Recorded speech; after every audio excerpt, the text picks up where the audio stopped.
Que el Señor les bendiga. Bienvenidos a este espacio de conversación bíblica donde exploraremos la palabra de Dios de manera profunda, práctica y actual. Que el Señor les bendiga, querido pastor. Amén, que Dios te bendiga, mi hermano Jonathan. Dios le bendiga a cada uno de los hermanos que están viendo este programa. El día de hoy vamos a estar estudiando un poquito del profeta Zacarías. Así es. Y fíjese, pastor, que estaba reflexionando en este estudio, principalmente el día de hoy, y llegaba a una pequeña reflexión en donde me daba cuenta que hay momentos en la vida en donde uno vuelve a comenzar, pero no siempre con la misma fuerza. Y eso le pasaba al pueblo de Israel. Había vuelto del exilio babilónico, pero habían visto la promesa, estaban en Jerusalén, pero no estaba a la misma fuerza. Y ahí es donde Dios levanta a este hombre, Zacarías, ¿cierto? Y ahí es donde queremos conversar el día de hoy sobre este libro que es tan interesante, que no solo habla de una reconstrucción externa, sino también de una reconstrucción espiritual. Amén, mi hermano Jonathan. Entonces, pastor, para poder entender este mensaje, yo le quiero hacer la siguiente pregunta que nos ayuda a comprender quién fue Zacarías. Amén. Bueno, Zacarías fue un profeta. Y para empezar, ¿cierto? Siempre un profeta, un hombre, una mujer, ¿cierto? De Dios, es llamado por Dios, calificado por Dios para poder entregar un mensaje de parte del Señor al pueblo. ¿Ya? Un profeta verdadero, ¿cierto? Porque hoy en día vemos de que hay muchos profetas o muchos que se dicen ser profetas, pero un profeta verdadero, un profeta bíblico, es una persona que llama al pueblo al arrepentimiento y a la obediencia al Señor. Y esto fue precisamente una de las tareas que cumplió Zacarías. Animó al pueblo, ¿cierto? Por una parte, a reconstruir el templo, que habían abandonado esa tarea, y también llamó al pueblo a recordar de que ellos no debían seguir el camino de sus antepasados, no debían seguir el camino de sus padres, dice, ¿cierto?, en los primeros versículos del capítulo 1 del profeta Zacarías. Entonces Zacarías fue un hombre, ¿cierto?, que profetizó en el tiempo posexílico, es decir, cuando el pueblo de Israel vuelve, ¿cierto?, del cautiverio en Babilonia, y está dentro de los profetas menores, Zacarías. Además, Zacarías fue contemporáneo del profeta Ageo, que el profeta Ageo, tú recordarás también, fue uno de los profetas que Dios utilizó también para animar al pueblo a reconstruir, ¿cierto?, el templo.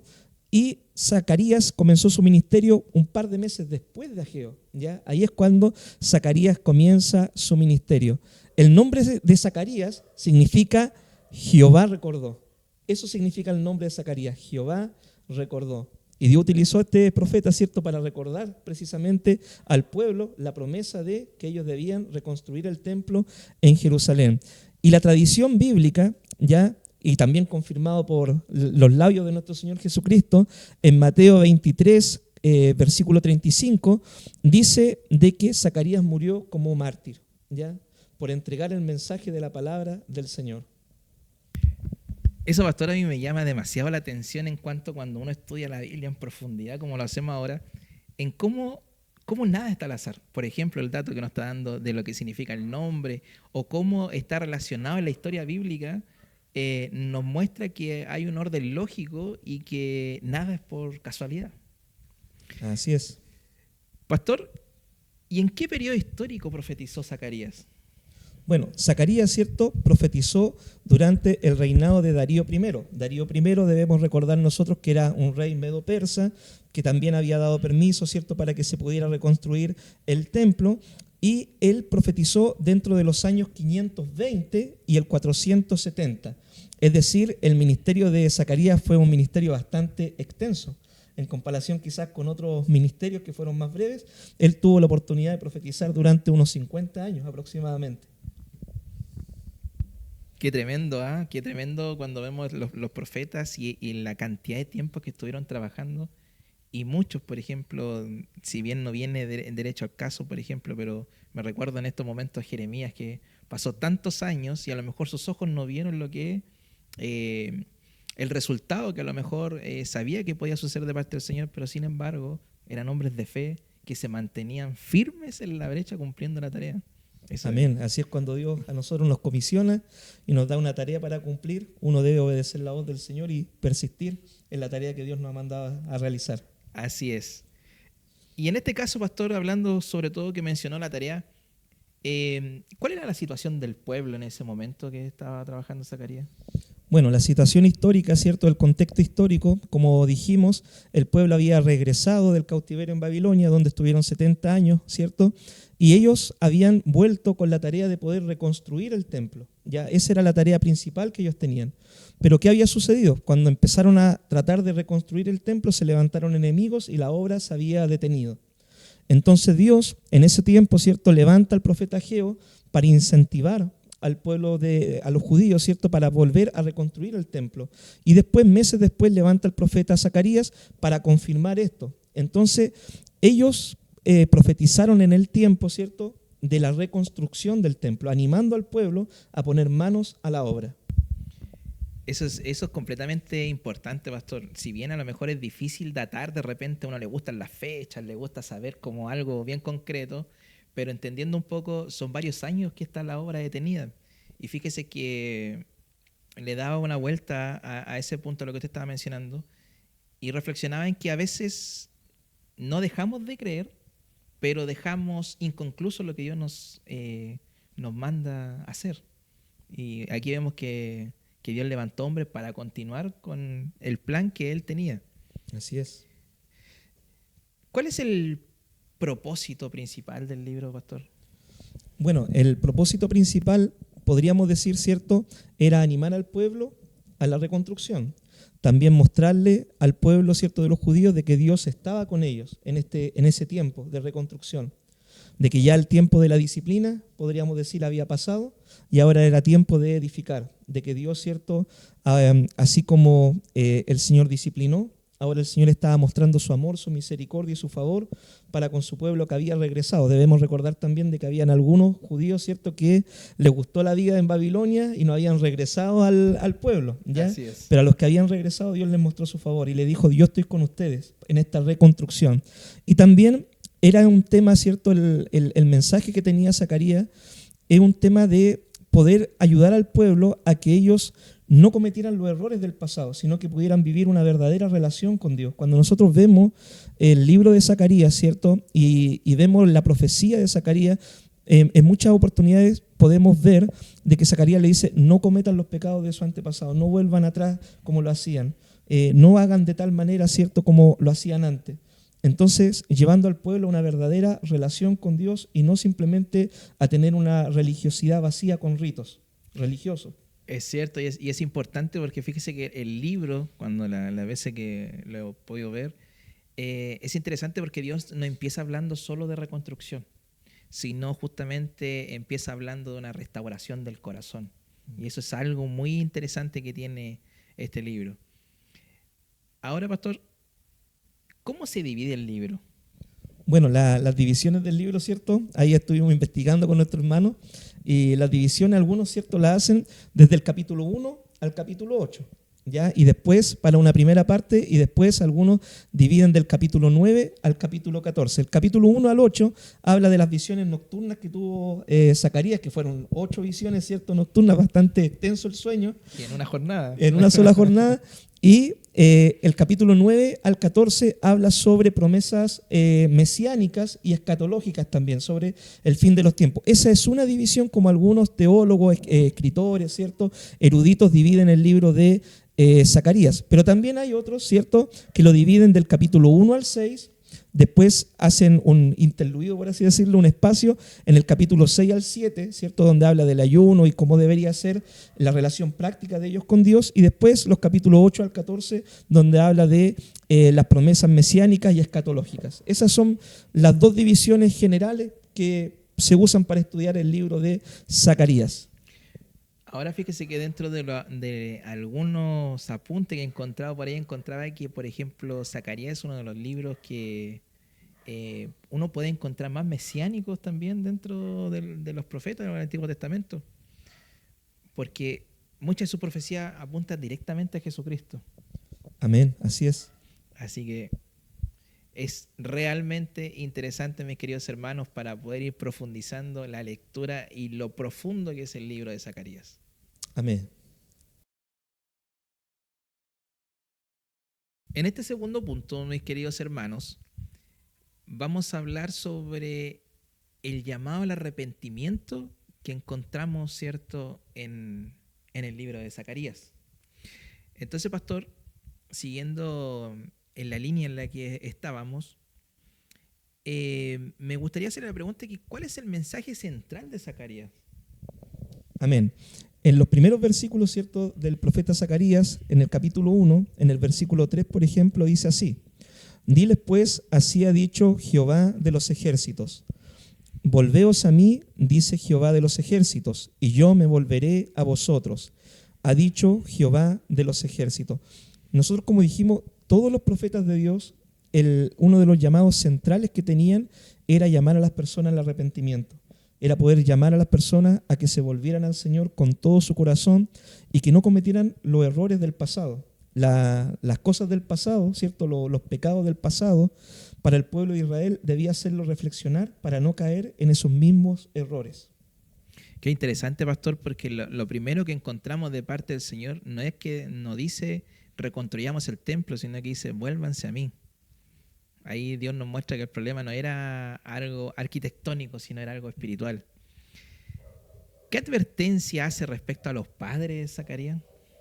Bueno, si nosotros seguimos leyendo, ¿cierto? En Zacarías capítulo 1, versículo 4 dice: no seáis como vuestros padres. Ay, ay, ay. Lo Ay, primero ay, que ay. vemos. No seáis como vuestros padres, a los cuales clamaron los primeros profetas.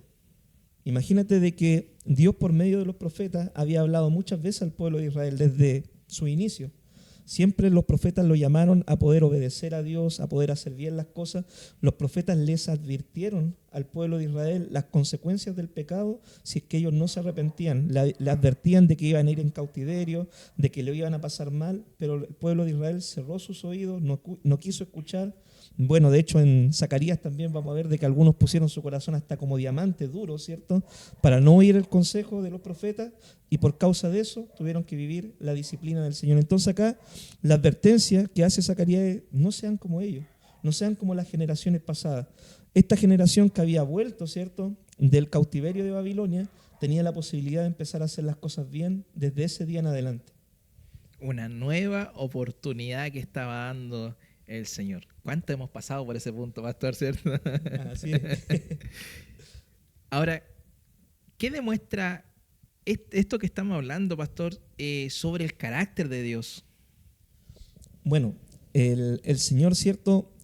Muchas veces nosotros decimos Dios es amor, Dios es misericordioso, Dios es paciente, y eso es una gran verdad. Pero esos son algunos de los atributos del Señor, ¿ya? Porque Dios también es justo, Dios también es íntegro, Dios también es santo. Y dice la Biblia de que Él no dará por inocente, ¿cierto?, al que cometiere pecado. Entonces, cuando nosotros vemos esto, podemos ver el carácter de Dios. Podemos ver, ¿cierto?, de que así como Dios es misericordioso, es bondadoso, es amor, a Dios también le gusta la justicia, le gusta la integridad, a Dios también le gusta que nosotros hagamos las cosas bien. Y si nos hemos equivocado, que nos arrepintamos y podamos volver al camino como Él nos manda. Y en esa justicia de Dios que muchas veces nos cuesta ver, siempre nos centramos quizá en el atributo del amor del Señor, de la misericordia, pero no nos gusta hablar mucho de justicia. ¿Qué condición exige Dios para la restauración, por ejemplo? Imagínate de que siempre los profetas del Antiguo Testamento, el Señor Jesucristo también cuando vino, el mensaje que predicaron los apóstoles, la iglesia, fue un llamado al arrepentimiento.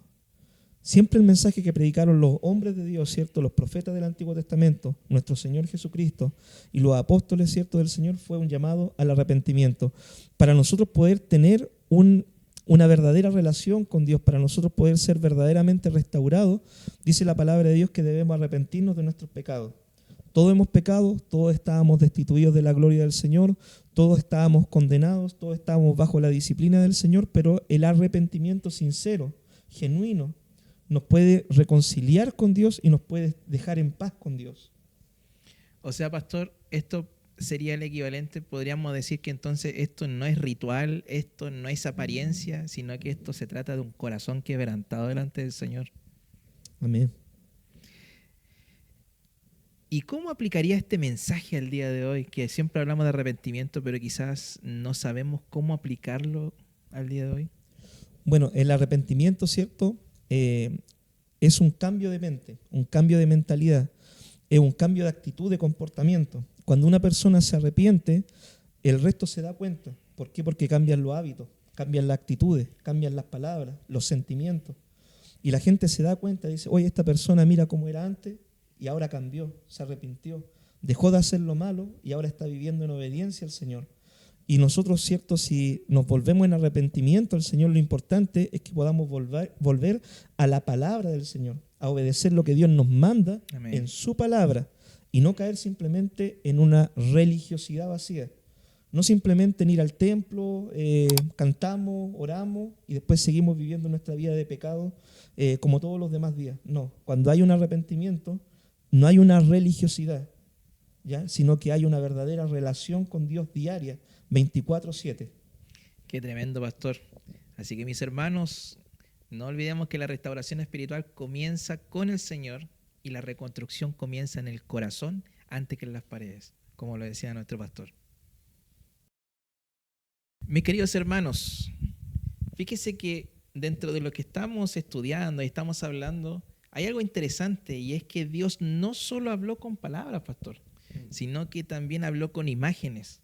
Como ya lo hemos mencionado, en una sola noche a Zacarías recibe 8 visiones y es algo completamente extraordinario. Es como que si Dios estuviera diciendo, quiero que veas lo que yo estoy haciendo aunque tú no lo percibas. Entonces, de inmediato, pastor, quiero hacerle la pregunta que a lo mejor también están esperando los hermanos. ¿Qué simboliza, por ejemplo, la visión de los jinetes? Amén. Bueno, Dios, para empezar, ¿cierto? Dios habla de muchas formas, ¿ya? Y las visiones, ¿cierto? Las imágenes, es una de las formas que utiliza Dios que son quizás un poquito complicadas de entender, ¿ya? Estas visiones, por ejemplo, cuando nosotros las leemos, quizás no vamos a comprender a cabalidad, ¿cierto? Todos los pormenores o los detalles. Dios tampoco espera quizás que nosotros lo comprendamos todo absolutamente. Pienso que quizás ni Zacarías lo comprendió todo cuando tuvo estas visiones, pero lo que sí lo que espera Dios es que nosotros entendamos el punto central de cada visión. Eso es lo que Dios espera.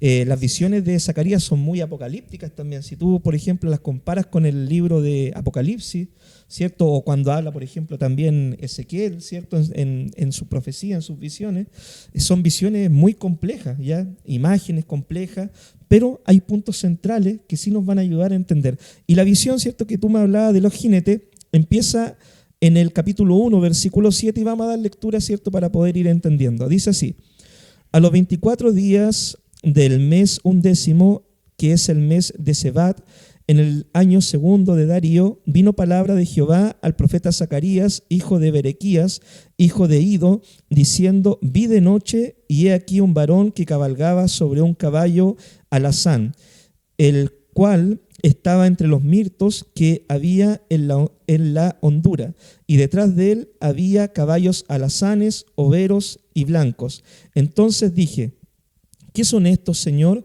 mío? Y me dijo el ángel que hablaba conmigo: yo te enseñaré lo que son estos. Y aquel varón que estaba entre los mirtos respondió y dijo: estos son los que Jehová ha enviado a recorrer la tierra. Y ellos hablaron a aquel ángel que estaba entre los mirtos y dijeron: hemos recorrido la tierra y he aquí toda la tierra está reposada y quieta. Para empezar, esta primera parte, la visión, ve, ¿cierto?, Zacarías, un varón en un caballo que está, ¿cierto?, en un mirto, ¿cierto?, en un huerto, y ve también otros caballos junto a él. Entonces, ¿de qué se trata esto? Estos caballos habían ido a recorrer la tierra y la tierra estaba reposada y quieta. Es decir, Dios le está diciendo, alrededor, las naciones, ¿cierto?, ya no hay guerra, no hay conflicto, está reposado y quieto, es un tiempo propicio para poder empezar a reconstruir.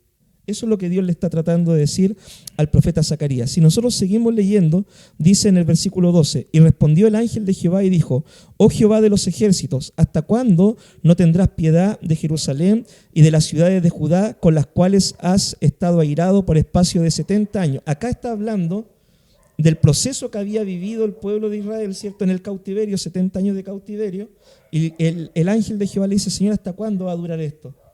Y vemos la respuesta de Dios, y Jehová respondió: palabras buenas, palabras consoladoras al ángel que hablaba conmigo. Es decir, Dios le está diciendo: mira, el proceso terminó, el tiempo de reconstruir ha llegado, y yo estoy con ustedes. De eso se trata la primera visión, ¿cierto?, de los jinetes. Es tremendo el mensaje a través de esa visión, porque de cierta manera el pueblo también se sentía olvidado en ese momento, de llegar al momento justo. Pastor, hay otra visión que tiene que ver con el cuerno y los carpinteros. ¿Qué representa? Como lo decía usted, yo encuentro bastante de repente difícil a leerlo así sin acierta y darlo por cierto lo que dice ahí, sin una interpretación correcta. Sí, cuán importante, mi hermano, es cuando nosotros leemos la Biblia y muchas veces la misma Biblia nos ayuda a interpretar estos pasajes. Por ejemplo, cuando nosotros vemos el libro de Daniel, habla de un cuerno pequeño y todo eso, ¿cierto? Que se levanta y sobre los demás y quiere pisotear a los demás. Entonces, la Biblia cuando habla, por ejemplo, de cuernos, se refiere a gobernantes, naciones, potencias. A eso se refiere, ¿ya?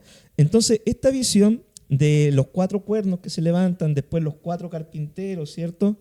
¿De qué es lo que se trata? Se trata de que se habían levantado 4 cuernos que oprimieron al pueblo de Israel, ¿ya? Nosotros conocemos por la historia bíblica, ¿cierto?, cuáles vendrían a ser estos 4 cuernos: Egipto, Asiria, Babilonia, los medos persas, ¿ya? Pero así como ellos se levantaron para poder corregir el pecado de Israel, ¿cierto?, el pecado del pueblo de Dios, que Dios lo utilizó a estas naciones como un arma disciplinaria ya para su pueblo porque habían pecado, Dios también dice de que Él va a levantar carpinteros, que también son 4 potencias o 4 personas, ¿cierto?, que van a también corregir el pecado de estas mismas naciones que habían sido instrumentos de juicio. Entonces, de eso, básicamente, ¿cierto?, se trata esta visión de los cuernos y los carpinteros. Excelente, porque de repente cuesta comprender, pastor, pero cuando lo vemos desde esta parte más cercana y más clara, nos damos cuenta que no hay ninguna potencia más fuerte que el propósito de Dios. Hay otra visión, pastor, dentro de las 8 que habíamos nombrado, que tiene que ver con un hombre con un cordel. Un hombre con un cordel. Eso está en el capítulo 2 de Zacarías. Y vamos a leer un poquito, ¿cierto?, para que podamos tener un poco de lectura bíblica. Dice: alcé después mis ojos y miré, y he aquí un varón que tenía en su mano un cordel de medir. Y le dije: ¿a dónde vas? Y él me respondió: a medir Jerusalén, para ver cuánta es su anchura y cuánta su longitud. Y he aquí salía aquel ángel que hablaba conmigo, y otro ángel le salió al encuentro y le dijo: corre, habla a este joven, diciendo: sin muros será habitada Jerusalén, a causa de la multitud de hombres y de ganados en medio de ella. Yo seré para ellas, dice Jehová, muro de fuego en derredor, y para gloria estaré en medio de ella. Bueno, vamos a leer hasta ahí. Esta visión, ¿de qué es lo que se trata? Sin muros será edificada, ¿cierto?, Jerusalén. Sin muros será edificado el pueblo de Dios. Dios va a ser para el pueblo muros, protección. Dios los va a cubrir, los va a proteger de sus enemigos. Nadie los va a poder dañar. No era necesario construir quizá un muro, ¿cierto?, porque Dios mismo iba a estar como muro entre ellos. Dios iba a habitar con ellos, ¿cierto?, en este periodo de reconstrucción. Y cuando nosotros vemos el capítulo 2, algunas Biblias tienen curiosamente, ¿cierto?, el título dice llamamiento a los cautivos. ¿Por qué? Porque cuando el pueblo había vuelto, muchos se quedaron afuera, ¿ya? Muchos se quedaron en Babilonia, se habían acomodado, ¿cierto?, ahí en sus trabajos y no habían regresado. Y Dios, por medio de esta palabra, le está diciendo: mira, regresen, vuelvan. Yo estoy con el pueblo que ha regresado. Ellos están reconstruyendo el templo, yo estaré con ellos, nadie les va a hacer daño. Pero también le advierte, ¿cierto?, a los que están fuera, de que Babilonia también caería un día. Wow. Dios no solo pensaba en reconstrucción entonces, pastor, sino también en una expansión futura, que todos volvieran. ¿Sabe que hay algo que me apasiona mucho de leer a los profetas? Es que pareciera que es un relato en tiempo real. Siempre lo grafico así. Ahora, pastor, ¿qué sucede en la visión del sumo sacerdote Josué? Ay, ay, ay, dicen. Sumo sacerdote Josué. Bueno, nosotros podemos ver, ¿cierto?, de que en ese tiempo el sumo sacerdote era Josué, ¿ya? El gobernador era, ¿cierto?, Zorobabel. Y nosotros podemos ver de que el sacerdote Josué está delante, en la visión, Zacarías lo ve así, está delante del Señor, pero al lado está ¿quién?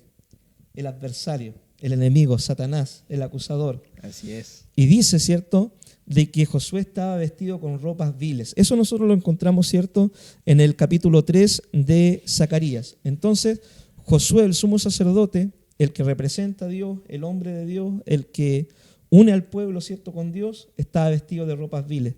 Bueno, nosotros en esta visión vemos de que el ángel del Señor reprende a Satanás, ¿cierto? Lo reprende, le dice Jehová te reprenda, y al sacerdote Josué se le ponen vestiduras nuevas. Y yo trayendo esta visión, ¿cierto?, para nuestros tiempos, esto es precisamente la obra que hace Jesucristo en nuestra vida. Acá nosotros podemos ver la justificación de Cristo, la santificación que el Señor realiza en nuestra vida.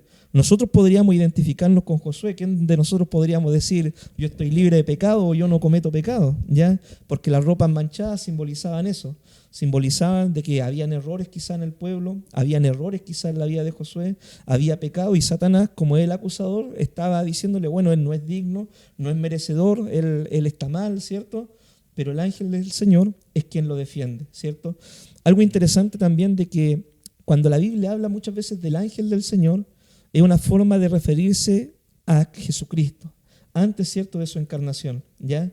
El ángel del Señor es una alusión a nuestro Señor Jesucristo. Y como dijimos, Jesucristo es precisamente eso lo que hace con nosotros. Si nosotros nos presentáramos delante del Señor y Satanás estuviera acusándonos de nuestros pecados y no tuviéramos al abogado, que es Jesucristo, no tuviéramos la propiciación, que es Jesucristo, nosotros nos saldríamos victoriosos de ese juicio, quedaríamos culpables. Pero gracias a que tenemos a alguien que nos defiende, nuestro abogado que es Jesucristo, que dice, ¿cierto?, la primera epístola de Juan, y el que también murió por nuestros pecados y que nos limpia de nuestras vestiduras sucias, es que podemos estar aptos delante del Señor y podemos hacer el ejercicio del ministerio. ¡Wow! ¡Qué tremendo! Y qué profundo es comprender que la limpieza espiritual precede a la reconstrucción externa, ya sea en este caso de lo que va a suceder con el templo, pero también lo que sucede con uno en este tiempo, como lo decía usted. Qué profunda es la palabra del Señor. Ahora, pastor, sería interesante saber qué significa el renuevo mencionado también en Zacarías. El renuevo ahí. Vamos a leer, ¿cierto?, acá la palabra en el versículo 8, ¿ya? Zacarías 3, versículo 8 dice: escucha pues ahora, Josué, sumo sacerdote, tú y tus amigos que se sientan delante de ti, porque son varones simbólicos. He aquí yo traigo a mi siervo el renuevo, ¿ya? Porque he aquí aquella piedra que puse delante de Josué, sobre esta única piedra hay 7 ojos. He aquí yo grabaré su escultura, dice Jehová de los ejércitos, y quitaré el pecado de la tierra en un día. Esta parte de la profecía, ¿cierto?, de Zacarías, cuando está hablando de Josué, se refiere precisamente a nuestro Señor Jesucristo. Él es el renuevo, ¿ya?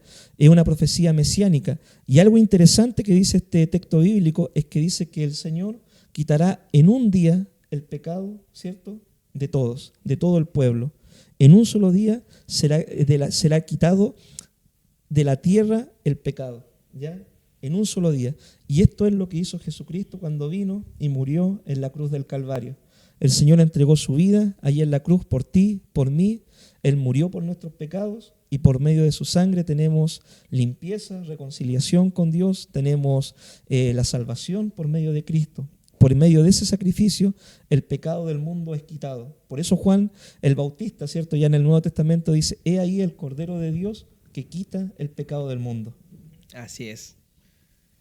Y pastor, siguiendo con las visiones que encontramos, ¿qué enseña la visión del candelabro? Casi lo digo mal. Eso está en Zacarías capítulo 4. Vamos a leer un poquito ya y dice así: volvió el ángel que hablaba conmigo y me despertó como un hombre que es despertado de un sueño. Ahí está todavía en la visión, ¿cierto? Así es. Dice, y me dijo, ¿qué ves? Y respondí, he mirado y he aquí un candelabro, todo de oro, con un depósito encima y sus 7 lámparas encima del candelabro. Y tiene 7 tubos para las lámparas que están encima de él. Y junto a él 2 olivos, el uno a la derecha del depósito y el otro a su izquierda. Proseguí y hablé diciendo a aquel ángel que hablaba conmigo, ¿qué es esto, Señor mío? Y el ángel que hablaba conmigo respondió y me dijo, ¿no sabes qué es esto?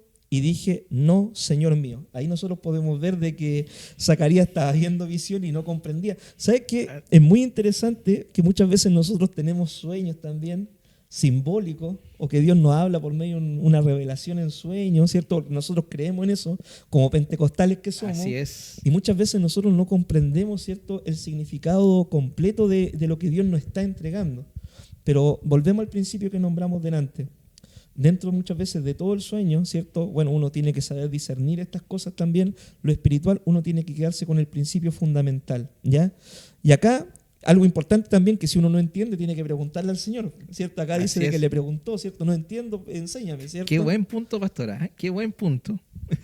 Dice, entonces respondió en el versículo 6 y me habló diciendo, esta es palabra de Jehová a Zorobabel, que dice, no es con ejército ni con fuerza, sino con mi espíritu, ha dicho Jehová de los ejércitos. Cuando Zacarías ve esta visión, el candelabro, ¿cierto? Él ve esta visión y los 2 ungidos a los que se refiere esta visión son por una parte a Josué, que era el ungido, ¿cierto?, en el sumo sacerdocio, ¿cierto?, como sacerdote, y a Zorobabel, que era el ungido, ¿cierto?, como gobernador. Y algo interesante es que cuando la Biblia habla, ¿cierto?, de ellos, los nombra a los 2 como 2 ungidos, ¿cierto? Así es. Pero después nosotros vamos a ver, ¿cierto?, si Dios lo permite, lo vamos a ver en una visión simbólica, en el capítulo 6, en el versículo 9 en adelante, vemos de que ahí Dios habla como que estos 2 oficios se fusionan en uno, ¿ya? El oficio de sumo sacerdote y el oficio de gobernador. Vemos también acá en el libro, ¿cierto?, de Zacarías, que está el oficio de profeta. Y la pregunta es, ¿y quién es esa persona que quizás tiene todos estos oficios? Wow. Esa persona, ¿cierto?, vendría a ser el ungido de los ungidos, ¿ya? Así es. Entonces nosotros vemos de que en la persona de Cristo finalmente Él es el ungido de los ungidos, ¿ya? Él es el que es sumo sacerdote, ¿cierto?, en el Nuevo Testamento. Él es nuestro rey, nuestro gobernador. Él es nuestro profeta, por así decirlo, la voz de Dios, la palabra de Dios hecha carne. Entonces es como una profecía también que apunta, ¿cierto?, hacia que podemos ver a Cristo revelado, ¿cierto?, en esta profecía. Pero acá precisamente se refiere, ¿cierto?, a estos 2 ungidos, a Josué como sumo sacerdote y Zorobabel como gobernador. Y dentro de esta jornada de visiones que estaba teniendo Zacarías esta noche, una noche poderosa de revelación del Señor, hay algo que sucede con un rollo volante. ¿Qué representa, pastor? El rollo volante.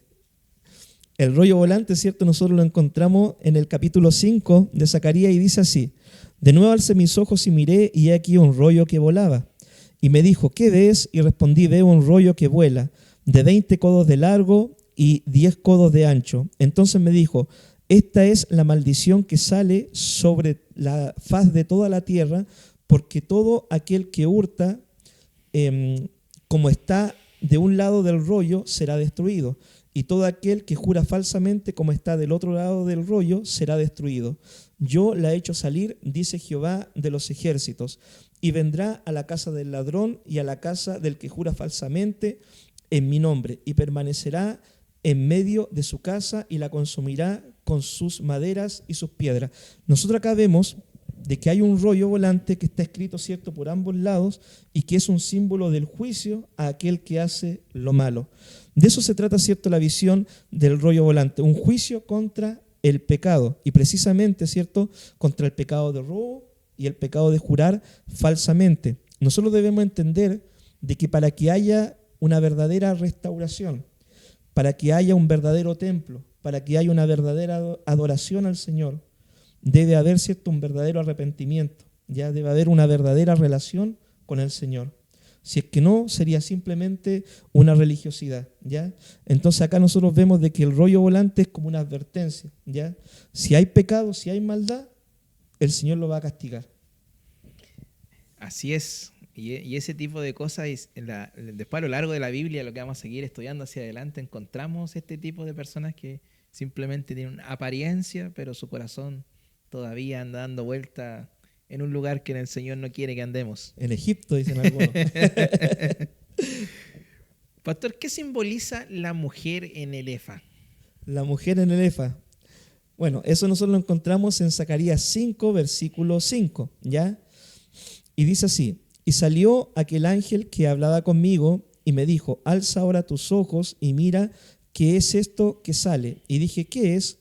Y él dijo, este es un Efa que sale. Además dijo, esta es la iniquidad de ellos en toda la tierra. Y aquí levantaron la tapa de plomo y la mujer estaba sentada en medio de aquel Efa. Bueno, la mujer acá dice, ¿cierto?, que simboliza la maldad, ¿ya? Ahora, no es cierto, uno tiene que entender que esto es un simbolismo, ¿cierto?, una forma de referirse al pecado, a la maldad, porque las mujeres, ¿cierto?, no hay que tomarlo por ese lado de que son la maldad, ¿ya? De hecho, las mujeres, hablando, ¿cierto?, en forma natural, es una gran bendición para nosotros. Así es. Dios habla también de ellas, que es una ayuda idónea, pero acá está simbolizando esto, la maldad. Dice en el versículo 7, dice, he aquí levantaron la tapa de plomo y una mujer estaba sentada en medio de aquel Efa y él dijo, esta es la maldad, y la echó dentro del Efa y le echó la masa de plomo en la boca del Efa. Luego alcé luego mis ojos y miré, y aquí dos mujeres que salían y traían viento en sus alas y tenían alas como de cigüeña y alzaron el Efa entre la tierra y los cielos.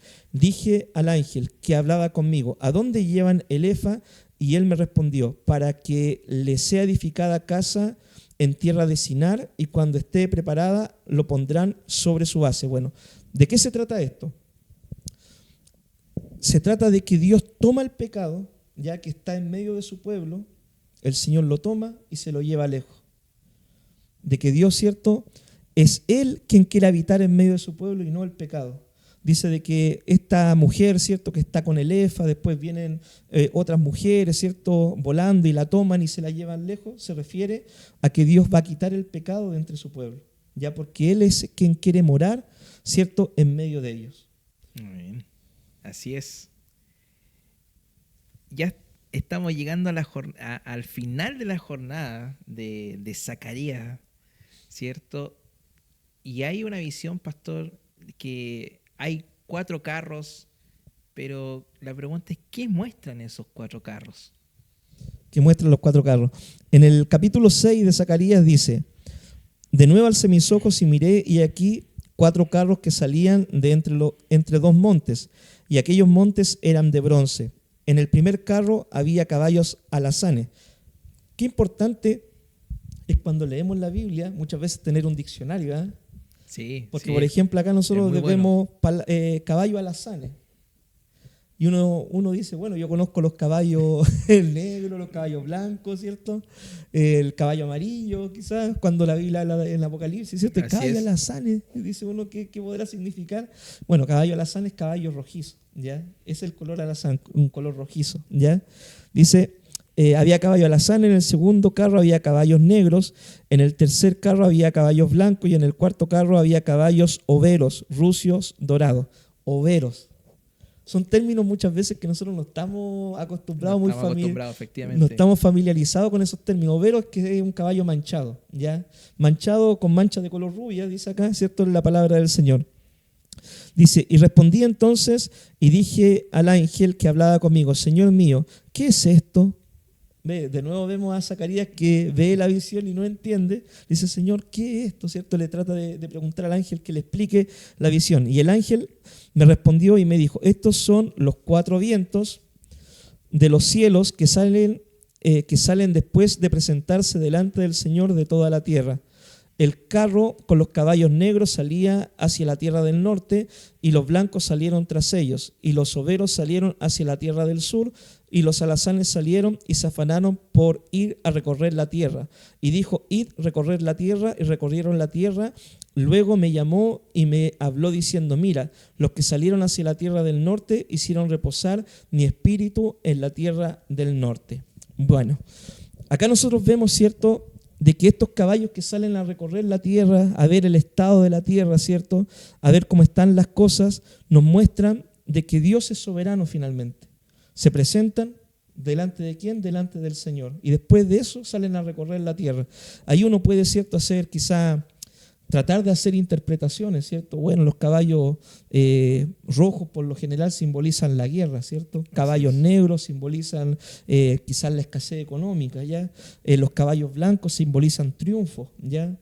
Podemos quizás hacer tratar de hacer esas interpretaciones, pero acá lo principal, el punto principal es que ellos se presentan delante del Señor. Y nosotros lo que debemos darnos cuenta es que nada en la tierra, nos guste o no nos guste, pasa sin el permiso soberano del Señor. Dios es quien finalmente gobierna en el mundo, ¿ya? Dios gobierna en el cielo y en la tierra. Y nada pasa si no es por su voluntad, ¿ya? Entonces, mis queridos hermanos, nosotros acá podemos ver que Dios es soberano sobre todas las cosas. Dios gobierna los designios del mundo. Él es quien levanta reyes, quien los quita, ¿ya? Él es, ¿cierto?, quien permitía que se levantaran los cuernos, pero también después permitió que se levantaran los carpinteros, ¿cierto?, para dar castigo a esos cuernos. Dios está en control de todas las cosas. Y eso a nosotros nos debe dar la seguridad y la tranquilidad de que tenemos un Dios que todo lo puede, todo lo sabe, que está presente en todo lugar y que nosotros podemos depender completamente de Él.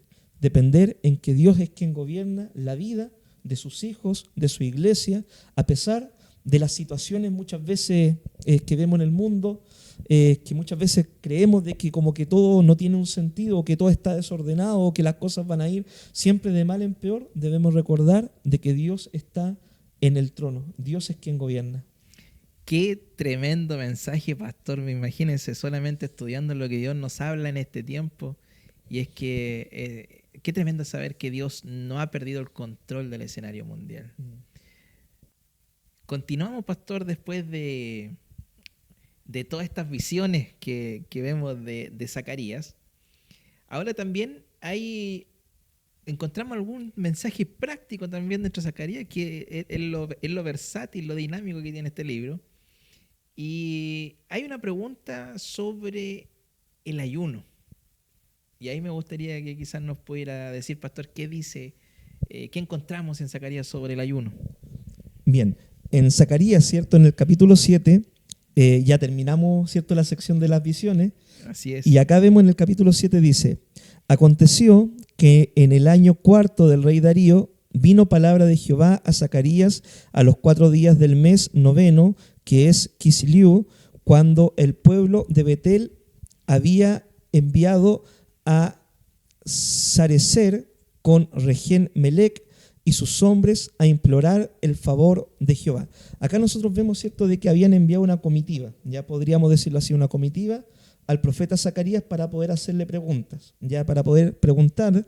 Y la pregunta consistía en lo siguiente, en el versículo 3: y hablar a los sacerdotes que estaban en la casa de Jehová de los ejércitos y a los profetas diciendo: lloraremos en el mes 5, haremos abstinencia, como hemos hecho ya hace algunos años. Vino pues a mí palabra de Jehová de los ejércitos diciendo: hablad a todo el pueblo del país y a los sacerdotes diciendo: cuando ayunéis y llorasteis en el 5 y en el 7 mes, estos 70 años habéis ayunado para mí. Acá nosotros vemos de que vienen a hacerles preguntas si es que ellos debían seguir ayunando, ¿cierto? Debían seguir ayunando como lo habían estado haciendo durante mucho tiempo.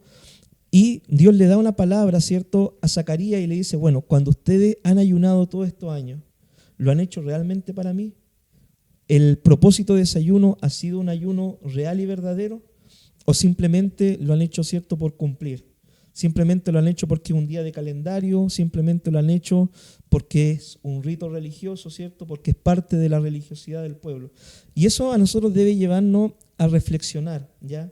Muchas veces nosotros cuando hacemos las cosas ya para el Señor, ¿por qué nosotros las hacemos? ¿Por qué nosotros nos congregamos? ¿Porque simplemente hay que venir al templo? ¿Simplemente porque el pastor nos tiene que ver?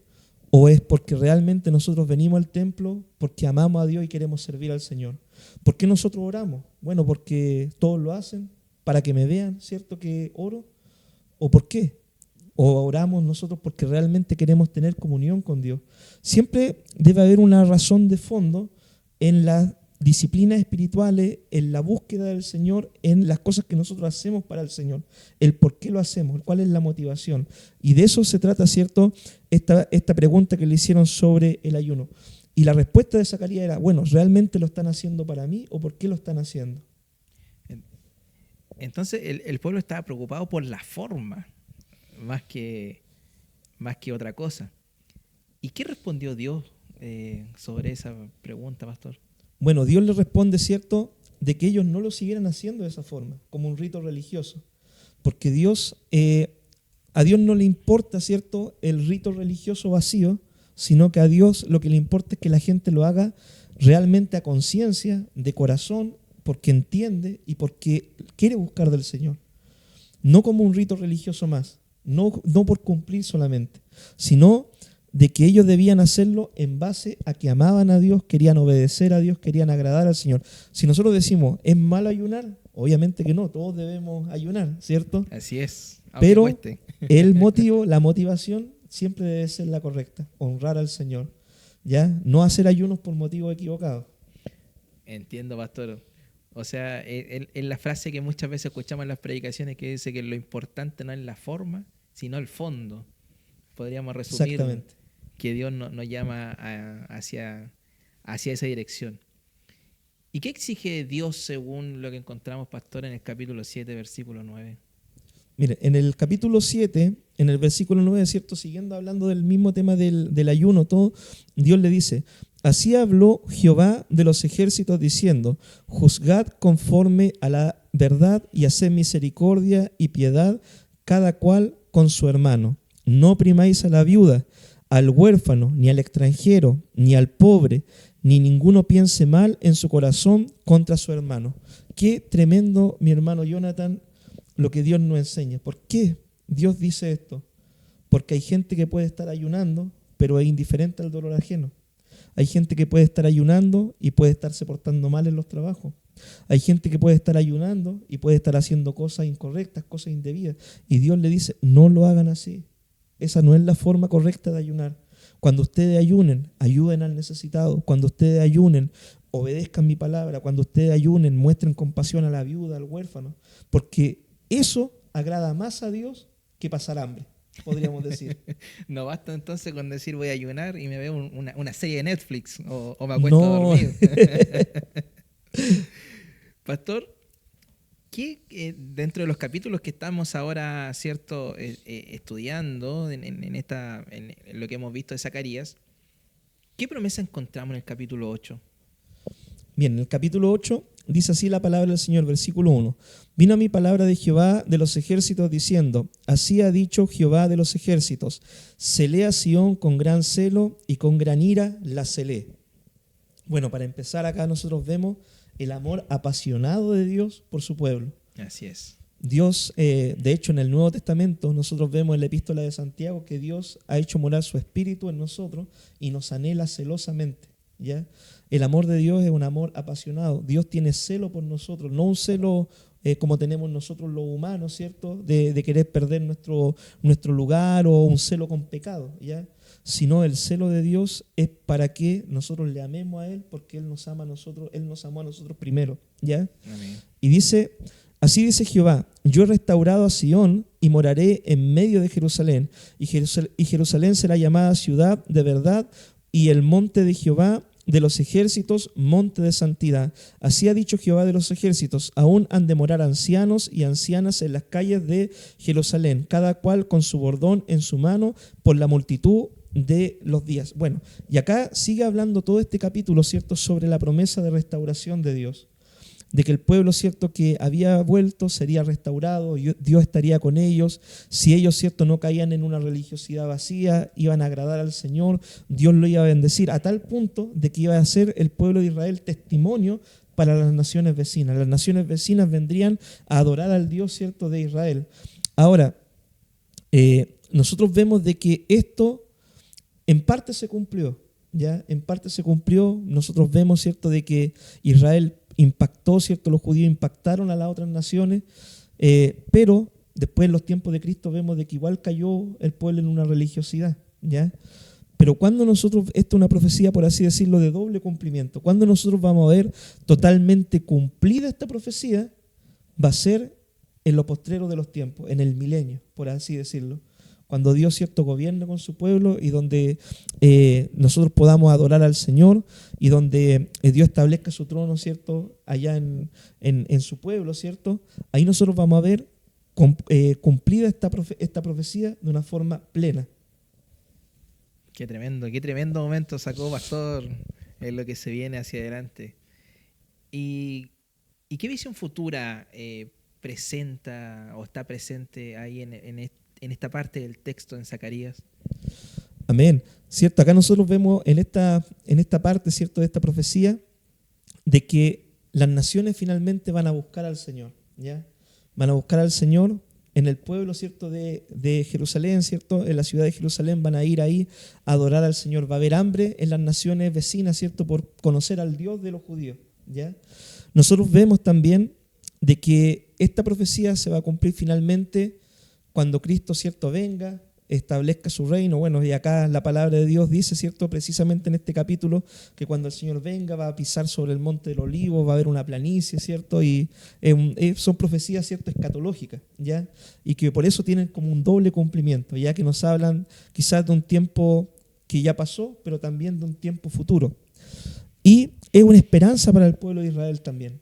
Ya le da una esperanza, decirle Dios está con ustedes, Dios los va a bendecir, ¿cierto? Y que esto se va a cumplir, porque la palabra de Dios se cumple, ¿ya? Así es. Quizás nosotros, gracias a Dios, mi hermano Jonathan, nosotros hemos visto muchas profecías cumplidas, ¿ya? Hemos visto, por ejemplo, cómo las profecías, ¿cierto?, de Zacarías se cumplieron en la vida de Jesús, ¿ya? Pero también hay profecías que necesitan ser cumplidas, ya que son profecías futuras. Quizás nosotros en nuestra vida las veremos o no las veremos, Dios lo sabe, pero la palabra de Dios se cumple, ¿ya? La palabra de Dios tiene cumplimiento. Y eso es lo maravilloso, porque acá Zacarías habló hacia el futuro, ¿ya? Él no lo vio cumplido, pero muchas de sus profecías ya se cumplieron. Y cuando nosotros vemos la palabra profética ya del Señor, nosotros estamos viviendo un tiempo donde Dios está cumpliendo muchas palabras. El Evangelio será predicado en el mundo entero, ¿cierto? Habrá señales de la venida de Cristo. Vemos muchas palabras que van a cumplirse, ¿ya? Y estamos viendo su cumplimiento. Pero hay otras que las vamos a ver, ¿cierto?, en tiempos más futuros. Qué tremendo, Pastor, porque el libro termina con esta visión misionera donde el pueblo dice queremos ir con ustedes porque Dios está con ustedes. Y fíjese que cuando hay una restauración verdadera, otros quieren acercarse a Dios. Y ese es un tremendo testimonio en este tiempo, mis queridos hermanos. Mis queridos hermanos, si algo nos enseña el libro de Zacarías es que Dios no abandona los procesos inconclusos. El pueblo había dejado el templo a medias, pero Dios no los dejó a medias a ellos. Antes de levantar muros, Dios limpió al sacerdote. Antes de hablar de gloria futura, habló de arrepentimiento presente. Antes de expansión, habló de corazón. Y quizás hoy alguien que nos escucha está en ese punto. Volvió a la iglesia, volvió a intentar, volvió a comenzar, pero algo quedó detenido. El mensaje sigue siendo vigente. Volveos a mí y yo volveré a vosotros.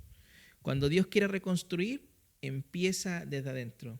Pastor, para poder terminar este estudio, ¿usted nos podría guiar en una oración por aquellos que quizás están en este punto tal como lo describió este estudio? Amén. Oramos al Señor. Amén. Padre, te damos gracias, Señor, por este tiempo de enseñanza. Te damos gracias, Señor, porque la palabra tuya, Señor, nos ayuda a recordar, Dios mío, a recordar tus promesas, Señor, a recordar de que tú eres bueno, que tú eres misericordioso, que tú tienes planes de bien para nuestra vida y no de mal, Señor. Que también debemos esforzarnos, Señor Padre, cuando hemos recibido una palabra tuya para poder trabajar en dirección a eso, Señor. Amado Dios, que tú puedas glorificarte, Dios mío, en la vida de aquellos, Señor, que quizás se han alejado de ti y quieren volver, Señor, a tus caminos, que tú puedas restaurar, Dios mío, Señor, que tú puedas sanar, Dios mío. Amado Dios, pero no como una religiosidad, sino, Señor, con una verdadera relación personal contigo, Señor.